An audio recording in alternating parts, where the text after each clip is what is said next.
வணக்கம் நண்பர்களே. போன பதிவில் வீர மனோகரி என்ற மகாகாளியோட அவதாரத்தை பற்றி பார்த்தோம்.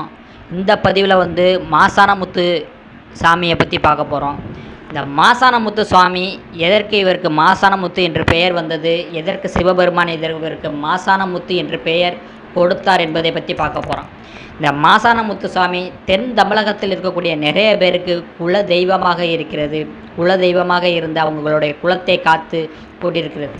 எப்படி இந்த சாமி வந்துச்சு, எதனால் வந்துச்சு என்பதை பற்றி பார்க்க போகிறோம். சிவபெருமானுக்கும் பார்வதி தேவிக்கும் கைலாயத்தில் திருமணம் நடக்கிறது. அப்போது திருமணத்தை நடத்தி வைக்க புரோகிதராக நிற்பவர் பிரம்மதேவர். பிரம்மதேவர் முன்னின்று சிவனுக்கும் பார்வதிக்கும் கல்யாணத்தை நடத்தி வைக்கிறார். அப்போது பிரம்மதேவர் ஒரு திட்டம் தீட்டுகிறார். சிவனை எப்படியாவது முக்கணனை தலைகுனிய வைக்க வேண்டும் என்று எண்ணுகிறார். உடனே பிரம்மதேவர் காணிக்கை கேட்கிறார். 4 திசைகள் இல்லாத ஒரு திசையில் நின்று சிவபெருமான் எனக்கு காணிக்கை கொடுக்க வேண்டும் என்று சொல்கிறார். உடனே சிவபெருமான் 4 திசைகள் இல்லாத ஒரு திசை எங்கே இருக்கிறது? இருப்பதோ 4 திசை, கிழக்கு, மேற்கு, வடக்கு, தெற்கு. இந்த 4 திசைகள் இல்லாத ஒரு திசையில் நின்று என்னால் எப்படி காணிக்க கொடுக்க முடியும் என்று சிவபெருமான் தலைகுனிந்து நிற்கிறார். உடனே பிரம்மதேவர் ஏளனம் செய்கிறார். உலகத்திற்கே படியளக்கும் முக்கண்ணன் சிவபெருமான் ஒரு புரோகிதருக்கு காணிக்க கூட கொடுக்க முடியவில்லை என்று ஏளனம் செய்கிறார். சிவபெருமான் கோபம் தலைக்கேறியது. சிவனுக்கோ சனி திசை ஆரம்பிக்கிறது. உடனே சிவனின் கோபம் தலைக்கேறியவுடன் பிரம்மதேவரின் தலையை கொய்து எறிகிறார்.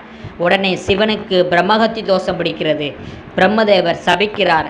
எப்போது உனது கையில் இருக்கும் திருவோடு நிறைகிறதோ அன்றைக்கு உனக்கு பிரம்மகத்தி தோஷம் விடும் என்று சொல்கிறார். பிரம்மரின் தலையானது சிவனின் கையில் திருவோடாக மாறி ஒட்டிக்கொள்கின்றது. உடனே சிவன் சித்தம் கலங்கி பித்தம் பிடித்து பிச்சாண்டியாக மாறி பிச்சை எடுக்க ஆரம்பிக்கிறார்.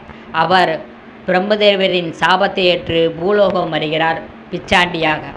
பிச்சாண்டியாக மாறி சிவபெருமான் பிச்சை எடுக்க ஆரம்பித்தவுடன் இரவில் சுடுகாடு சென்று சுடுகாட்டில் அலையும் பேய்களுக்கு பிணங்களை அள்ளி எறிகிறார். பிச்சாண்டியாகவும் பிணங்களை அள்ளி எறியும் தெய்வமாகவும் சிவபெருமான் மாறுகிறார். என்ன செய்வது தெரியாமல் திகைத்து நிற்கிறது. தேவாதி தேவர்களும் அனைத்து தெய்வங்களும் என்ன செய்வதென்று தெரியாமல் கலங்கி நிற்கிறார்கள். உடனே அனைத்து தேவர்களும் சிவபெருமான் கையில் எழுந்திருக்கும் திருவோடிற்கு தானியங்களையும் பிச்சையிடுகின்றன. ஆனால் திருவோடு நிறையவே இல்லை. சிவனின் மனைவியோ பார்வதியோ தன்னிடருக்கும் சக்தி அனைத்தையும் மெருகேற்றி சிவனிற்கு தானியங்களை இடுகிறார். ஆனால் திருவோடு நிறையவே இல்லை. மனம் கலங்கி போனாள் பார்வதி தேவி. உடனே தனது அண்ணன் மாயக்கண்ணனிடம் போய் முறையிடுகிறாள் பார்வதி தேவி. உடனே மாயக்கண்ணன் லட்சுமி தேவியை கூப்பிடுகிறாள். லட்சுமி தேவியும் மாயக்கண்ணனும் மானிட பிறப்பு எடுத்து பூலோகம் செல்கிறார்கள். பூலோகம் சென்று சிவனிற்கு பிச்சையிடுகிறார்கள். லட்சுமி தேவியை வைத்து பிச்சையிட சொல்கிறார்கள். லட்சுமி தேவி தனது தானியங்களையும் லட்சுமியையும் பிச்சையிடுகிறாள் திருவோட்டில். மாயக்கண்ணனோ லட்சுமியை பார்த்து ஆணையிடுகிறாள். அப்படியே பிச்சையிட்டவாறு பின்னோக்கி செல் என்று சொல்கிறாள். உடனே லட்சுமியோ மாயக்கண்ணின் ஆணையை ஏற்று பின்னோக்கி செல்கிறாள். பின்னோக்கி சென்றவுடன் அந்த திருவோடு அவரோடையே செல்கிறது, லட்சுமியோடையே செல்கிறது. அப்போது மாயக்கண்ணனோ சிவனின் கையை இறுக மூடிக்கொள்ள சொல்கிறாள். மூடிக்கொண்டவுடன் மறுபடியும் திருவோடு சிவனின் கையில் ஒட்டவில்லை. திருவோடு கீழே விழுந்து உடைகிறது. திருவோடு கீழே விழுந்து உடைந்தவுடன் சிவபெருமானுக்கு இருக்கும் பிரம்மகத்தி தோஷம் விடுகிறது. பிரம்மகத்தி தோஷத்திலிருந்து மீண்ட சிவபெருமான் அடுத்து மாயக்கண்ணன் இறுக கட்டி அணைக்கிறார் சிவபெருமானை. அப்போது சிவன் சித்தம் கலங்கி பித்தம் பிடித்து பிச்சாண்டியாக நின்ற உருவம் தனித்து நிற்கிறது சிவனிடமிருந்து. அப்போது இந்த பிறப்பிற்கு ஒரு அவதாரம் நாம் கொடுக்க வேண்டும் என்று மாயக்கண்ணன் சொல்கிறார் சிவனிடம். சிவபெருமான் உனக்கு ஒரு அவதாரத்தை தருகிறோம். உன்னை நம்பி வரும் மக்களுக்கு நீ குலதெய்வமாக நின்று காட்சி கொடுக்க வேண்டும்.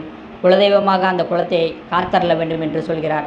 உனக்கு மையானத்தில் மாசானமாக நின்றதால் நீ மாசான கொள்ளை போட்டதால் உனக்கு மாசான முத்து என்று பெயரிடுகிறேன் என்று சிவபெருமான் அந்த பிறவிற்கு பெயர் சூட்டுகிறார்.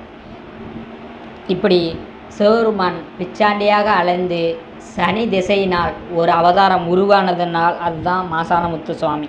இந்த மாசானமுத்து சுவாமி கொல்லாத சுவாமி. மையானத்தில் மட்டும்தான் இந்த சுவாமி இருக்கும். இந்த சுவாமி நிறைய கோயில் கொடைகளில் இருக்கும் நிறைய கோயில்கள் இருக்கும் குலதெய்வங்கள் இந்த சாமியை வேட்டைக்கு சென்று அழைத்து வருவார்கள். மாசானத்தை அழைத்து வந்தவுடன் தான் கோயில் கொடையே நடக்கும். இதுதான் இந்த சுவாமியோட வரலாறு. இதனால தான் இந்த சுவாமிக்கு மாசான முத்து என்று பெயரிட்டார்கள் சிவபெருமான். நிறைய வரங்களையும் சிவபெருமான் இந்த சுவாமிக்கு கொடுத்தார். இதுவே இந்த மாசான முத்துவின் வரலாறு.